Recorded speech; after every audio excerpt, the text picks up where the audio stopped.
और इस वक्त की एक और बड़ी खबर त्राल में जहां पर एनकाउंटर हो रहा है, उसी से जुड़ी ये जानकारी है कि यहां पर 9 आतंकी छिपे हुए हैं, जिसमें से एनकाउंटर में 2 आतंकियों को मारा गया है। खबर ये भी है कि ये आतंकी जो कि 9 की संख्या में यहां पर मौजूद थे, किसी बड़ी साजिश की फिराक में थे। इसमें से 2 आतंकियों को तो सुरक्षा बलों ने मार गिराया है।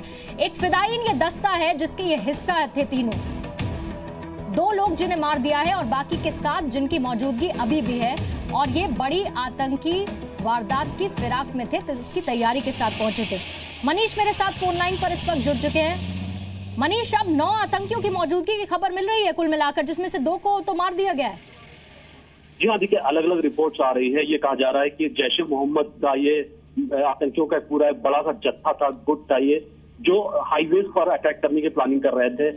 और हालांकि अभी तक इसको किसी ने कंफर्म नहीं किया है, लेकिन तमाम अलग अलग ऐसे इनपुट्स आ रहे हैं और इनको घेरा गया है। 2 आतंकियों को मारा गया है, लेकिन बाकी जो आतंकी हैं वो जंगल में छिपे हुए हैं, जो पहाड़ी इलाके हैं, और वहां से अभी भी फायरिंग हो रही है। इसलिए तो जानकारी आ रही है कि जो चॉपर्स हैं और आर्मी की जो स्पेशल फोर्स है उनको भी यहाँ पर लगाया गया है, जो यहाँ पर इस वक्त ऑपरेशन कर रहे हैं। और ये बहुत बड़ा गुट है।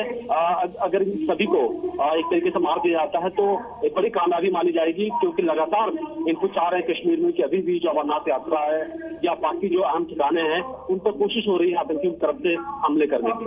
नहीं, लेकिन मनीष, इसके साथ फिर अगर इतने आतंकियों की मौजूदगी है तो ये एक बड़ी चुनौती भी है, क्योंकि मुझे लगता है कि अगर इतने आतंकी हैं तो ये एनकाउंटर काफी लंबा भी चलेगा। और आपसे कुछ ही देर पहले हमने प्रेस कॉन्फ्रेंस भी सुनी थी जिसमें स्ट्रेटेजी डिस्क्लोज नहीं की गई थी सिक्योरिटी को देखते हुए।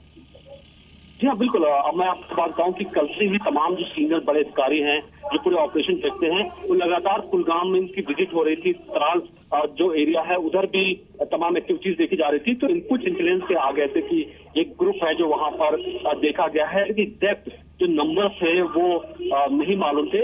लेकिन अब जिस तरीके से फायरिंग होती है, देखिए जब फायरिंग होती है तो वहाँ जो फोर्सेज हैं वो काउंट करते हैं कि कितनी फायरिंग आ रही है और किस किस लोकेशन से आ रही है, तो नंबर्स आइडेंटिफाई किए जाते हैं। तो अभी ये कहा जा रहा है कि ये बहुत बड़ा गुट है और इसी वजह से जल्दी से बाकी जो स्पेशल फोर्सेज हैं जो वहां पर कश्मीर में डिप्लॉय है आर्मी की, उनको बुलाया गया है, जो मिल करके उन्होंने इस वक्त ऑपरेशन शुरू किया हुआ है। और ये अभी आप सही कह रही है, देर तक चलेगा। हो सकता है कि शाम तक या 1-2 दिन भी चले, और हो सकता है कि आतंकी जंगल में फायदा उठा करके भी भागने की कोशिश करें। तो ये, लेकिन अगर इनको खत्म किया जाता तो आगे से बहुत बड़ी ये कार्रवाई होगी। ठीक मनीष, आप हमारे साथ रहेगा, आपसे आगे भी डिटेल्स लेंगे। डिफेंस एक्सपर्ट पीके सहगल क्या कह रहे हैं, एक बार वो सुन लेते हैं।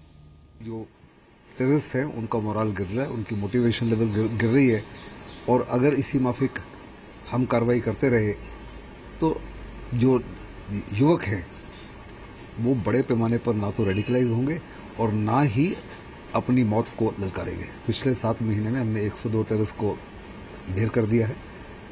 ये नई नीतियों का असर है जिसमें हर एक टेररिस्ट को आइडेंटिफाई कर दिया है, उसकी फोटोग्राफ्स वेबसाइट पे पेस्टेड हैं, SHOs के पास उसकी फोटोज हैं, और उनको ढूंढ ढूंढ के घरों से जहां भी छुपे हैं उनको निकाला जा रहा है और उनको खत्म किया जा रहा है।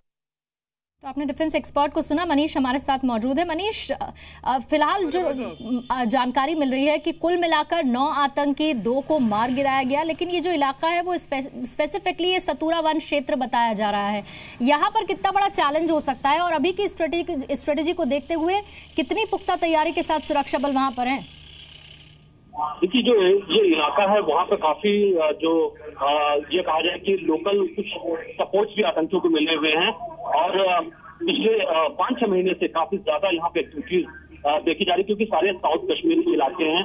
और ये पहले से लगातार ये इनपुट आए हैं कि साउथ कश्मीर में त्राल हो, कुलगाम हो, ये जो सारे इलाके हैं यहाँ पर आतंकी की प्रेजेंस देखी जा रही है। और यही कोशिश हो रही कि सारे जो है एक्टिव मिलिटेंट्स हैं, टेररिस्ट हैं, उनको वहां खत्म किया जाए, और उसी का हिस्सा हो सकता है, क्योंकि वहाँ इंटेलिजेंस काफी ज्यादा इसमें एक तरीके से वहां पर काफी ध्यान दिया जा रहा है। और ये जो गुट है ये इसको इंटरसेप्ट किया गया, क्योंकि कल भी ये बात सामने आ रही थी कि जो श्रीनगर के पास में 6 से 7 आतंकी के बारे में जानकारी मिली थी कि वो हाईवे के ऊपर आ रहे हैं। फिर उन्होंने फोर्सेस देखा तो भाग गए थे। तो वहाँ लगातार अभी भी इस वक्त कश्मीर में एक्टिविटीज जारी है, और सिक्योरिटी फोर्स से कोशिश कर रही है कि जितनी जल्दी हो इनको सफाया किया जाए और अब देखना होगा कि हमारी अपनी कैजुअलिटी ना हो और आतंकी सारे मार जाएं। बहुत बहुत शुक्रिया जानकारी देने के लिए मनीष। तो एनकाउंटर चल रहा है, पूरी तरह से इलाके को भी सील कर लिया गया है और अभी 7 आतंकी और बचे हैं। इन 7 आतंकियों को मारने के साथ बड़ी कामयाबी सुरक्षा बलों के लिए हो सकती है इस इलाके में।